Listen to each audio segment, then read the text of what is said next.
Pinakaunang araw ng taon, umakyat kami sa Atok Benguet para mag-camping. Sa daan pa lang ay mamamangha ka na sa ganda ng tanawin dito sa Atok Benguet.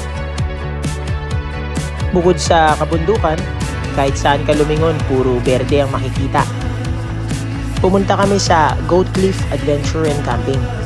Isa sa mga campsite dito sa Atok, natanaw ang mga kabundukan at halos abot kamay ang kaulapan sa taas ng lugar dito.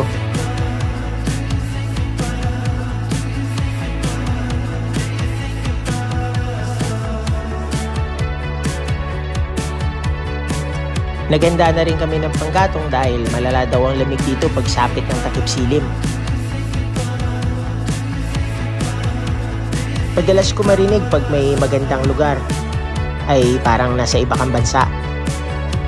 Totoo nga naman.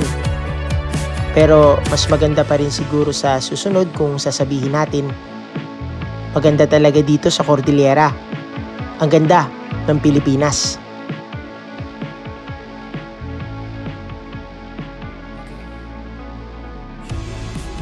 Pagsapit ng hapon, unti-unting kumakapal ang hamog. Unti-unting namumuo at kumakapal ang kaulapan. Isa ito sa mga dinarayo dito sa Atok, ang masaksihan ng Sea of Clouds. Hindi man kami pinalad na masaksihan ng perpektong Sea of Clouds sa mga araw na ito. Pero mapalad pa rin na maranasan ito. Lalo na't kasama mo ang mga mahal mo sa buhay.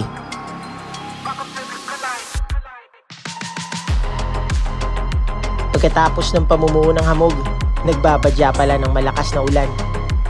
Sabayan mo pa ng malamig na klima dito na halos bumagsak ng 10 hanggang 12 degrees o di kaya mababa pa.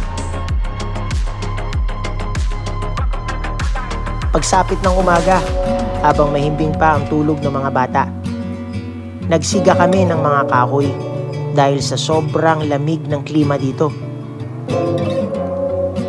Pagkatapos ng maigsing kwentuhan at masarap na kapit almusal, ay naglibot-libot kami dito sa campsite.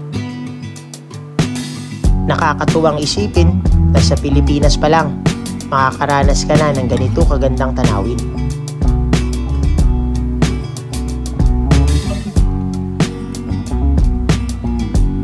May mga nakasabay din kami ng mga campers.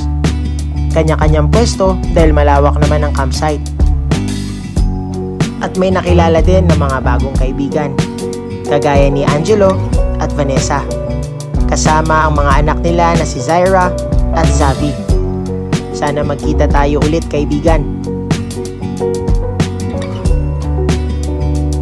Pagkatapos ng panangalian ay kanya-kanyang kumuha ng upuan. Naghanap ng magandang pwesto para tangkilikin lang ang ganda ng kalikasan. Katabi ng campsite ay ang Goat Cliff. Ayon sa mga lokal dito, tambayan daw ito ng mga kambing noon kaya natawag na Goat Cliff. At kung gugustuhin ninyo, parte ng aktibidades dito ang akyatin ang Goat Cliff.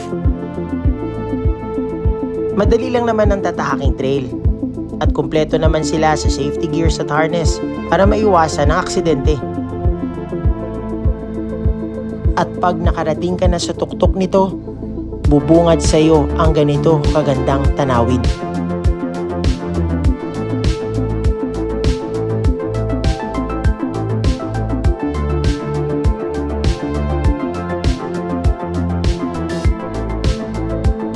Maituturing ko ito na isa din sa magandang campsite na napuntahan ng pamilya ko at masasabi kong babalik-balikan namin ito.